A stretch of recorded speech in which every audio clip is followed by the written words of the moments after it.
In this lesson, I'd like to break down the G minor pentatonic blues scale and talk to you about soloing over blues to start with, and then we can kind of move from there into rock and even country and bluegrass, even jazz. There's so many things this scale applies over. But first, let's look at the positions of the scale. Box 1 obviously is the most common and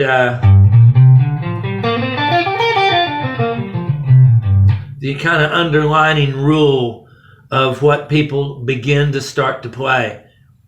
Still to this day, there's riffs and phrases many people have not mastered just in that one position. So it's a study within itself. Let's break down the pattern. It's actually 2 octaves. The first octave is this. This is very important.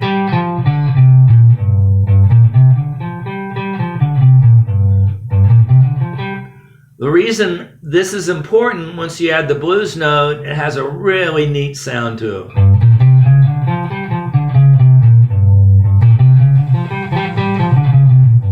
So that in itself is movable. It's very fractional. So you can play the same thing here.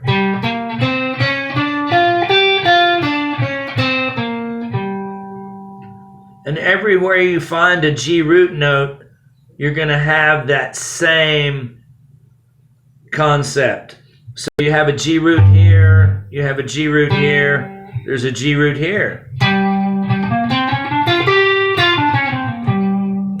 And then there's another one here. That being said, you have the same thing here.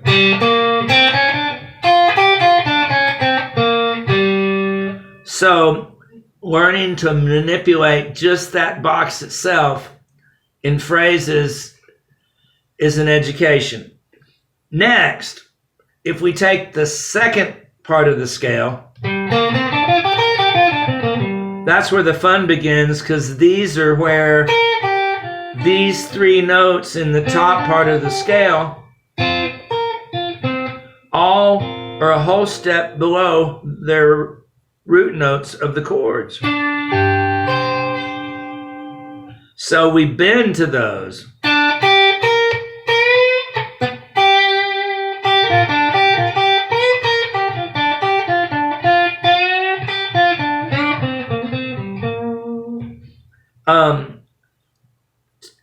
When we look at this a little deeper, if we want to play a unison bend, I can literally take this note on the second string and bend up to the G note.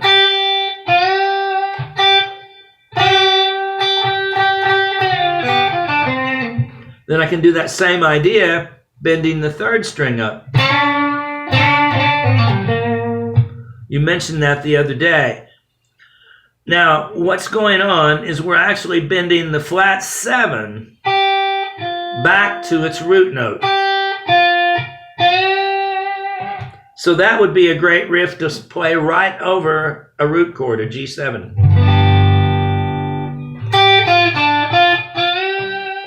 The 7 back to the root. And then when I do the same idea on the first string, I'm bending the 7 to the root on the 4 chord. And if I resolve it, I'm resolving to the 7, which is actually hipper than resolving to the root.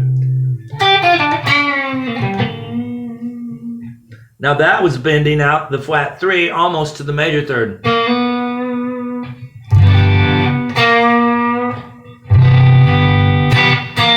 You just get close. That's all you got to do to make that sound like you're back on the 1 chord. Just barely bend that flat 3. That sounds good up here too.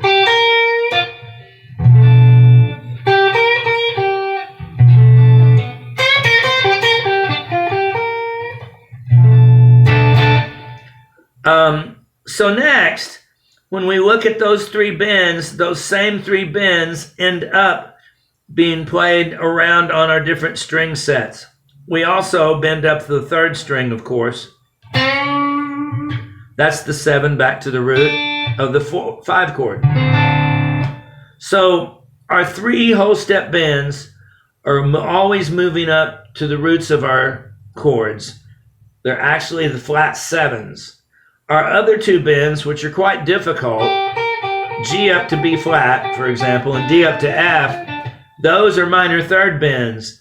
Those are much easily accomplished